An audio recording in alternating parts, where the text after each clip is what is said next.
పొద్దుగాల ఇంటింటికి చెత్త ఆటోలు తిరుగుతాయి, కానీ కొందరు తీసుకుపోయి రోడ్ల మీదనే కుమ్మరిస్తారు.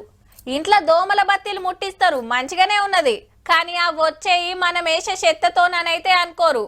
ప్లాస్టిక్ వాడడం మంచిది కాదు, జర చేతి సంచులు వాడమంటే ఆ బ్రేక్ కాగితాలు పుక్కట్లు వస్తున్నాయని ఇంట్లో పెట్టుకొని వాడేటోళ్ళు ఉంటారు. ఇక పబ్లిక్ ప్లేస్లల్లో దమ్ము కొట్టొద్దంటే కొట్టాలనే అర్థమవుతుంది కొందరికి. ఇక గీ కథ చూడుండ్రి. నల్ల రంగు చెత్తకుండి ఆడాడ ఎర్రగానొస్తుంది.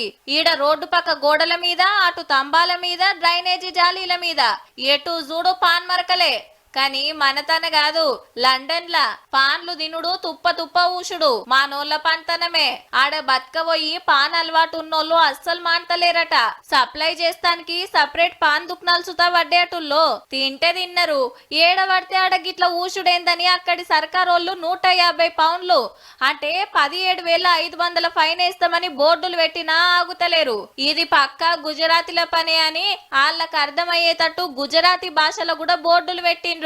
లండన్ అంటే అద్దాల సొంటి రోడ్లు, తేటగుండే గల్లీలు. మేం చెత్తనే రోడ్ల మీద వేయం. ఏడుకెళ్ళో మా దేశం వచ్చి గిట్ల గలీజ్ చేస్తున్నారేందని గరం అవుతున్నారు అక్కడోళ్ళు. ఏ ముచ్చటెట్లున్నా బయటి దేశంలో జర ఇజ్జతి తీయకుండ్రే అన్నలు.